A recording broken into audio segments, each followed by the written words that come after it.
and welcome to another Cafecito. And this one is extra special, not only because of our amazing guest today, but also because it's one day before our Brave Voices conference, and we're so excited to see many of you there. Stephanie, our guest, is going to be one of the speakers, and many of our members are going to be speakers in the Brave Voices conference. So we're so excited to create that, to come in collaboration and partnership and in union, in community in this amazing space. So if you're heading over to Charlotte, we hope to see you there. And if you're already in Charlotte, we hope to see you there as well tomorrow. So stay tuned.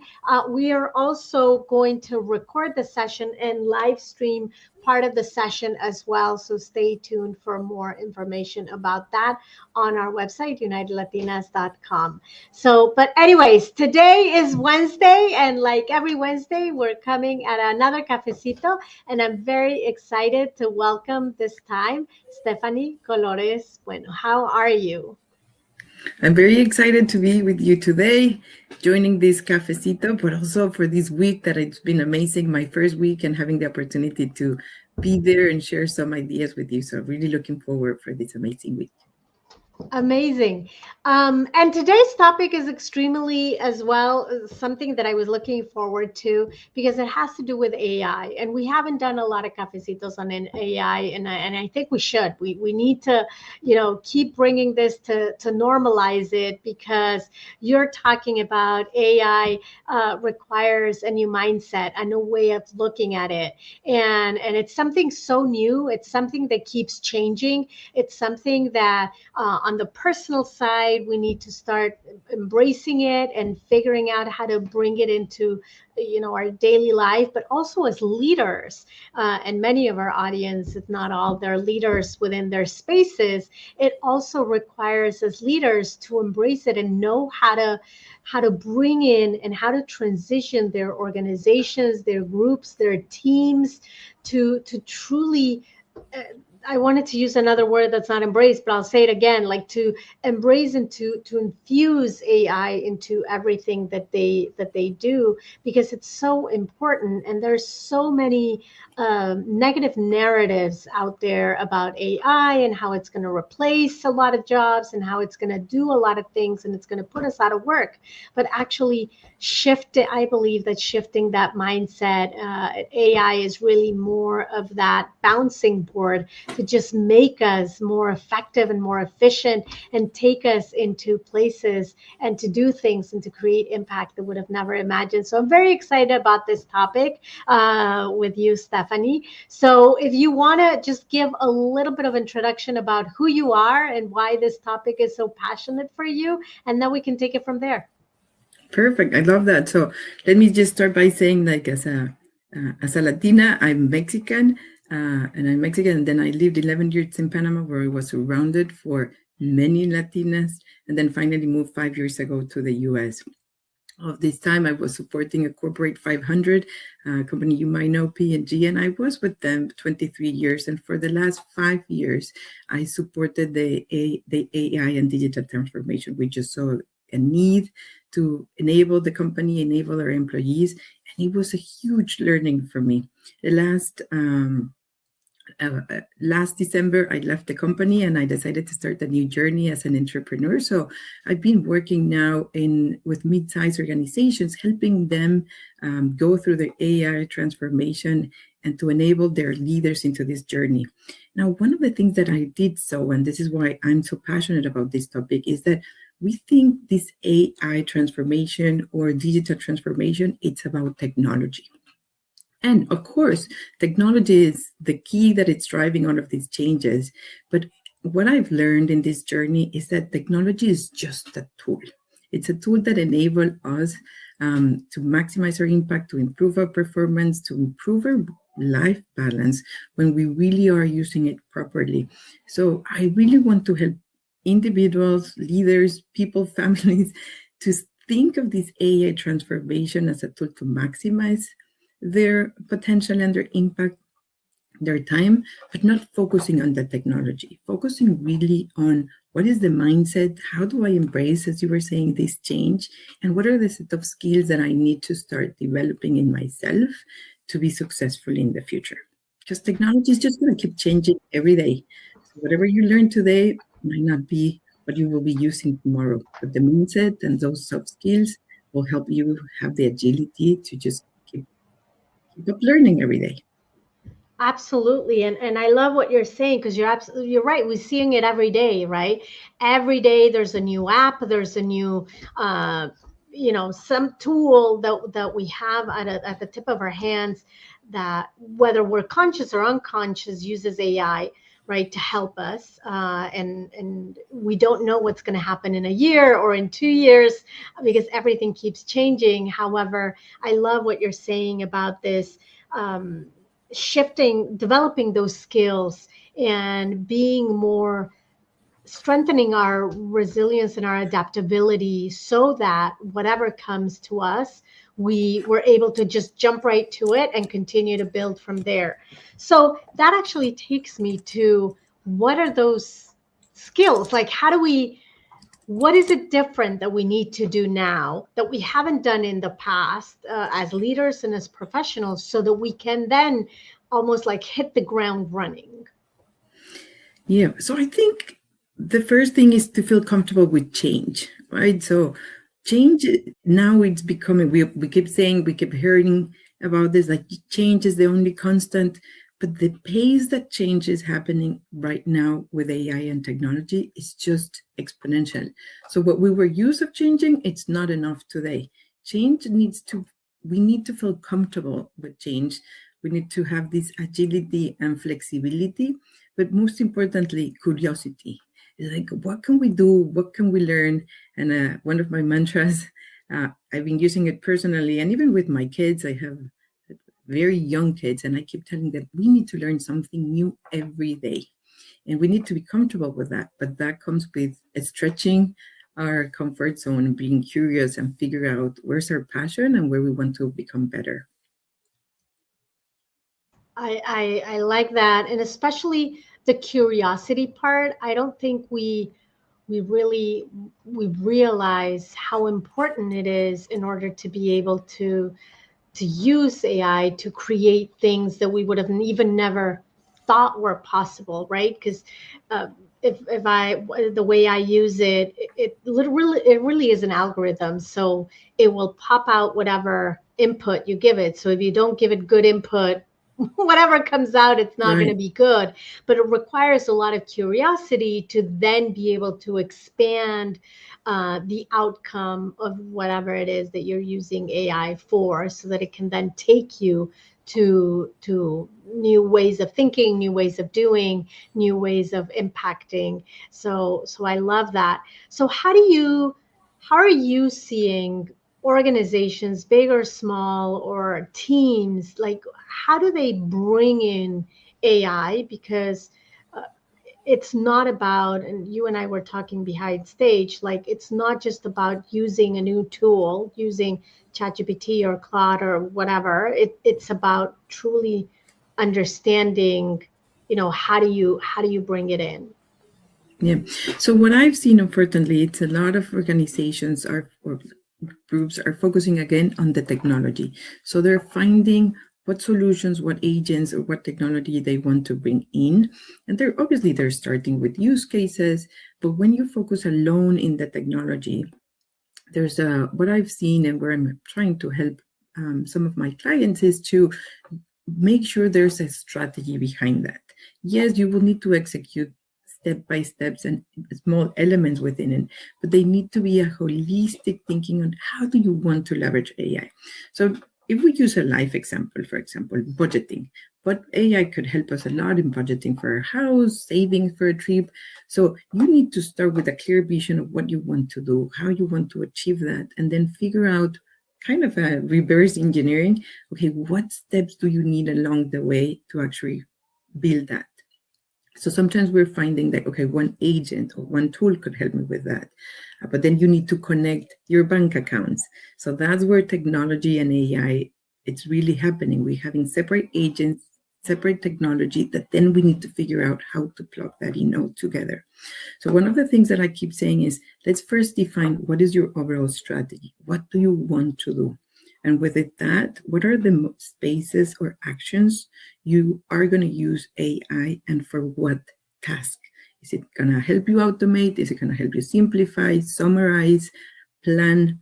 Once you figure that out by stages, then you need to also think, okay, what do I, from a mindset perspective or from a skill perspective, what do I need to learn and change? Because again, if we only focus on the technology, but not what's around it on the ecosystem, then we lose the opportunity to integrate everything together. So what needs to change as well? So if you're planning for a trip and you want to say, great, AI gave you the solution, AI gave you how much money you needed to plan and budget. But if you don't look at your saving accounts, or if you don't look at your day-to-day expenses, you might not get to the outcome that AI proposed. So this is a very basic example, but this is what we're trying to say. Even though you build AI to really maximize the results, the ecosystems, the behaviors, and the mindsets need to change. And that's where we want to make sure you're thinking on that. And unfortunately, this is a gap that I'm seeing in some of those mid-sized or small businesses, that they're not thinking on what needs to change in the ecosystem, what needs to change are their behaviors to actually maximize the tool that they brought in or what AI is giving them back.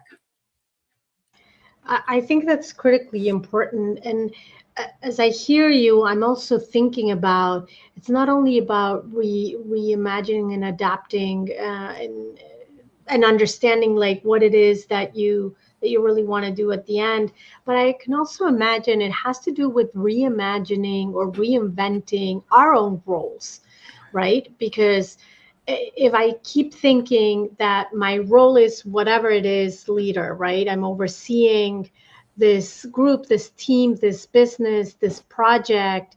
If I don't reimagine how I'm going to work in collaboration with AI, then I need to reinvent my role as well. Otherwise, there's going to be, that's where I imagine people are saying it's going to take over my job. It really isn't. It's going to make you more effective, more efficient, because it's going to allow you to stop doing repetitive, non-value added activities so that you can then be more curious, be more, be more thoughtful, be more visionary, be more strategic, things that you didn't have time for before. So we need to reinvent those roles, reinvent our own roles as well. And what does that look like? Is that something that you're sort of seeing as well? Right. And that's the key question that I don't think everybody has the answer yet. But this is, as you were saying, it starts with ourselves, with that curiosity first to start using AI, right? So once you start identifying where can you use it, again, if you think of your day-to-day activities, what is the repetitive? Where can actually help you summarize, go faster, go do better? And then you start thinking of, again, this full ecosystem. What implication it comes to you, or how much time will it bring you back? And then how do you want to reinvest that time? So as you were saying, the question some organizations unfortunately are taking is they're just assuming AI is going to bring me these saving. I can simplify things. And then we're seeing some layoffs in big corporations. The assumption is that because they're saving money, they're going to become more productive, which could be right. The second question that I think they should be asking at the same time to then make choices, but it needs to do with ourselves as well, is how can I, instead of think of doing less, I can do more, right? So to your point is, how can I redesign my day-to-day on my job by redefining the time that I could be able to save by AI to do more, to be more impactful, to start thinking of ideas or projects that I didn't have enough time before, but now I can. So I will be able to bring more value to my business, my organization, or my team. And from a leadership perspective, what we're trying to teach leaders as well, to your point in rethinking this, is how do you maximize then the team? How do you then restructure differently some of the activities within your team where AI when you think about kind of adding the time that it's saving you in each organization, you can actually probably create a new completely role that you didn't have before that will take you further. So it's not only about reducing, it's about rethinking organization. How can you add value? And now some of the skills that we are also trying to build in some of these organizations is critical thinking and more of this innovation into how can I bring it new things to the business. And the critical thinking is sometimes we were in the past using some of our time for administrative, getting things together, putting report. But if we get AI to help us with that, we need to elevate how are we approaching our day-to-day, our business and our challenges, to then think, what can I bring differently? What have I haven't thought before? Where can I innovate to bring growth to the business? And then that's going to be a multiplier for the organization. So it's not only about productivity less, it's about growth and maximizing. I love that. So you've been doing you've been working with AI or on AI for quite some time. Some of us are curious by nature and love to like just jump on it and learn what we can. But the majority of people, they don't have time, and AI is not something that they're familiar with because it's not a part of their current role. So where should people start? What do you recommend for people who want to do this change, who want to start figuring out how do I bring it in? Is there like advice that you can provide people? So again, going back to the skills is that curiosity and finding a space where you feel comfortable and you can actually get that back even for yourself. Now, what we're seeing is that when some surveys and some reports, what they say is that close to 80% of people they've surveyed are using AI in any way, but mostly in their personal life. That's a huge gain. Now, when you see results within the company, only 60 or below 60% of the people are truly leveraging AI in the business. Now, for me, that's a win. When you're starting in your personal life, when you're learning, when you're feeling more comfortable and you see the value of it, I think that's going to be this transition into the professional life where you're going to feel more comfortable about using it and leveraging there. So that's my first recommendation. Where are you playing in a fun, creative way in your day-to-day life to actually start feeling more comfortable and getting familiar with some of the tools? And then you will see that in the professional space as well. The thing about the professional life is that there's additional fear on what could happen with my job, and that comes with security, job security. That it's creating more resistance to change. But once you're ready to maximize it personally, it's going to be easier to move there. So my invitation is there are many tools that are free and available for you to learn. There are many trainings free and available as well with those big companies. So Google has some of them. Now Claude created a lot of their free trainings. So that would be my first invitation. Expand that curiosity, learn, even if it's for cooking or just telling. Today, sometimes my kids, we do storytelling at night with AI. So we create characters, we even change languages, we create tones, voices, and it just makes it fun and creative while you're seeing the power of it. So as I said, budgeting, cooking, shopping list, starting with your day-to-day life, it's going to be the best way to start. I love that. And I recently tried the shopping list, and it's actually pretty good. It's definitely saved some time.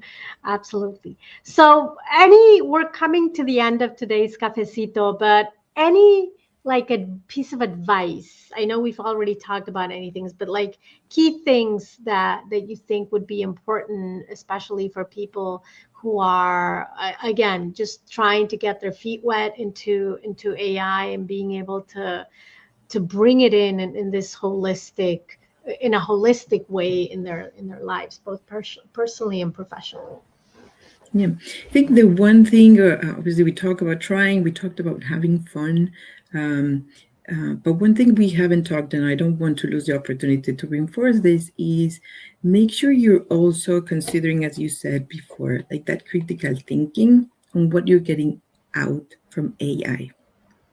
There was a recent study from Wharton what they kind of put some people in, and gave them access to a tool, and what they noticed is that 80% of the people who was working on it didn't check the data from AI. They just assumed that what AI gave them was right, and that's not the case. We are leveraging AI to maximize that, but we still need critical thinking, validating data, and human eyes to look at what you're getting to make sure it's right. So that would be my tip at the end to closure is don't think AI has all the answer.